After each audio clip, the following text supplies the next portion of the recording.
ನೀವು ಎಲ್ಲ ಭಾಗವಹಿಸಿದ್ರಿ, ಏನಾದ್ರು ರಾಜಕೀಯವಾಗಿ ಏನಾದ್ರು ಚರ್ಚೆ ನಡೀತಾ ಸರ್? ಯಾವ ರಾಜಕೀಯವಾಗಿ ಏನು ಚರ್ಚೆ ಆಗಲಿಲ್ಲ. ನಿನ್ನೆ DK ಶಿವಕುಮಾರ್ ಅವರ 6 ವರ್ಷದ KPCC ಅಧ್ಯಕ್ಷರ ಅವಧಿ ಪೂರ್ಣಗೊಂಡಂಥ ಸಂದರ್ಭದಲ್ಲಿ ಮಾನ್ಯ ಮುಖ್ಯಮಂತ್ರಿಗಳು, ಸಂಪುಟದ ಎಲ್ಲ ಸಹೋದ್ಯೋಗಿಗಳು, ಭಾಳಷ್ಟು ಜನ ಎಲ್ಲ ಬಹುತೇಕ ಶಾಸಕರು, ವಿಧಾನ ಪರಿಷತ್ ಸದಸ್ಯರು ಎಲ್ಲ ಬಂದಿದ್ದರು, ಪಕ್ಷದ ಗಣ್ಯರು ಬಂದಿದ್ದರು. ಒಂದು ಸೌಹಾರ್ದಯುತವಾಗಿ 6 ವರ್ಷದ ಒಂದು ಸಂಭ್ರಮಾಚರಣೆ ಆಯಿತು. ಮತ್ತು ಯಾವುದೇ ರಾಜಕೀಯ ಚರ್ಚೆ ಆಗಲಿಲ್ಲ. ನಾಯಕತ್ವ ಬದಲಾವಣೆ ನನಗೆ ನೀವು ಎಲ್ಲ ಭಾಗವಹಿಸಿದ್ರಿ, ಏನಾದ್ರು ರಾಜಕೀಯವಾಗಿ ಏನಾದ್ರು ಚರ್ಚೆ ನಡೀತಾ ಸರ್? ಯಾವ ರಾಜಕೀಯವಾಗಿ ಏನು ಚರ್ಚೆ ಆಗಲಿಲ್ಲ. ನಿನ್ನೆ DK ಶಿವಕುಮಾರ್ ಅವರ 6 ವರ್ಷದ KPCC ಅಧ್ಯಕ್ಷರ ಅವಧಿ ಪೂರ್ಣಗೊಂಡಂಥ ಸಂದರ್ಭದಲ್ಲಿ ಮಾನ್ಯ ಮುಖ್ಯಮಂತ್ರಿಗಳು, ಸಂಪುಟದ ಎಲ್ಲ ಸಹೋದ್ಯೋಗಿಗಳು, ಭಾಳಷ್ಟು ಜನ ಎಲ್ಲ ಬಹುತೇಕ ಶಾಸಕರು, ವಿಧಾನ ಪರಿಷತ್ ಸದಸ್ಯರು ಎಲ್ಲ ಬಂದಿದ್ದರು, ಪಕ್ಷದ ಗಣ್ಯರು ಬಂದಿದ್ದರು. ಒಂದು ಸೌಹಾರ್ದಯುತವಾಗಿ 6 ವರ್ಷದ ಒಂದು ಸಂಭ್ರಮಾಚರಣೆ ಆಯಿತು. ಮತ್ತು ಯಾವುದೇ ರಾಜಕೀಯ ಚರ್ಚೆ ಆಗಲಿಲ್ಲ. ನಾಯಕತ್ವ ಬದಲಾವಣೆ ನನಗೆ ನೀವು ಎಲ್ಲ ಭಾಗವಹಿಸಿದ್ರಿ, ಏನಾದ್ರು ರಾಜಕೀಯವಾಗಿ ಏನಾದ್ರು ಚರ್ಚೆ ನಡೀತಾ ಸರ್? ಯಾವ ರಾಜಕೀಯವಾಗಿ ಏನು ಚರ್ಚೆ ಆಗಲಿಲ್ಲ.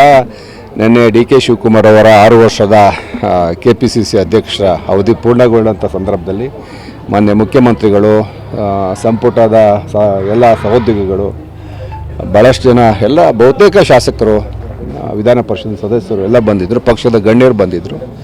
ಒಂದು ಸೌಹಾರ್ದಯುತವಾಗಿ 6 ವರ್ಷದ ಒಂದು ಸಂಭ್ರಮಾಚರಣೆ ಆಯಿತು. ಮತ್ತು ಯಾವುದೇ ರಾಜಕೀಯ ಚರ್ಚೆ ಆಗಲಿಲ್ಲ. ನಾಯಕತ್ವ ಬದಲಾವಣೆ ನನಗೆ ನೀವು ಎಲ್ಲ ಭಾಗವಹಿಸಿದ್ರಿ, ಏನಾದ್ರು ರಾಜಕೀಯವಾಗಿ ಏನಾದ್ರು ಚರ್ಚೆ ನಡೀತಾ ಸರ್? ಯಾವ ರಾಜಕೀಯವಾಗಿ ಏನು ಚರ್ಚೆ ಆಗಲಿಲ್ಲ.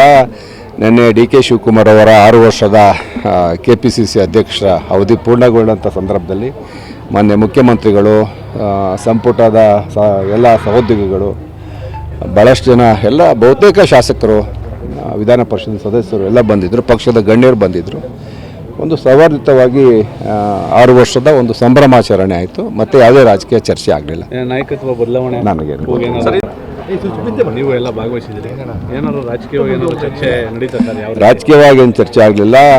ನಿನ್ನೆ DK ಶಿವಕುಮಾರ್ ಅವರ 6 ವರ್ಷದ KPCC ಅಧ್ಯಕ್ಷರ ಅವಧಿ ಪೂರ್ಣಗೊಂಡಂಥ ಸಂದರ್ಭದಲ್ಲಿ ಮಾನ್ಯ ಮುಖ್ಯಮಂತ್ರಿಗಳು, ಸಂಪುಟದ ಎಲ್ಲ ಸಹೋದ್ಯೋಗಿಗಳು, ಭಾಳಷ್ಟು ಜನ ಎಲ್ಲ ಬಹುತೇಕ ಶಾಸಕರು, ವಿಧಾನ ಪರಿಷತ್ ಸದಸ್ಯರು ಎಲ್ಲ ಬಂದಿದ್ದರು, ಪಕ್ಷದ ಗಣ್ಯರು ಬಂದಿದ್ದರು. ಒಂದು ಸೌಹಾರ್ದಯುತವಾಗಿ 6 ವರ್ಷದ ಒಂದು ಸಂಭ್ರಮಾಚರಣೆ ಆಯಿತು. ಮತ್ತು ಯಾವುದೇ ರಾಜಕೀಯ ಚರ್ಚೆ ಆಗಲಿಲ್ಲ. ನಾಯಕತ್ವ ಬದಲಾವಣೆ ನನಗೆ ನಿರ್ಭೀತ, ನಿಷ್ಪಕ್ಷಪಾತ, ವಿಶ್ವಾಸಾರ್ಹ ಸುದ್ದಿಗಳಿಗೆ ಮತ್ತೊಂದು ಹೆಸರಾಗಿರುವ News18 ಕನ್ನಡ ಈಗ ಆಪ್ನಲ್ಲೂ ಲಭ್ಯವಿದೆ. ದಯವಿಟ್ಟು ಇಲ್ಲಿರುವ QR ಕೋಡ್ ಅನ್ನು ಸ್ಕ್ಯಾನ್ ಮಾಡಿಕೊಂಡು ಆಪ್ ಡೌನ್ಲೋಡ್ ಮಾಡೋದಕ್ಕೆ ಮರಿಬೇಡಿ. ನಿಮ್ಮ ಬೆಂಬಲ ಹೀಗೆ ಸದಾ ನಮ್ಮೊಂದಿಗಿರಲಿ. ಧನ್ಯವಾದ.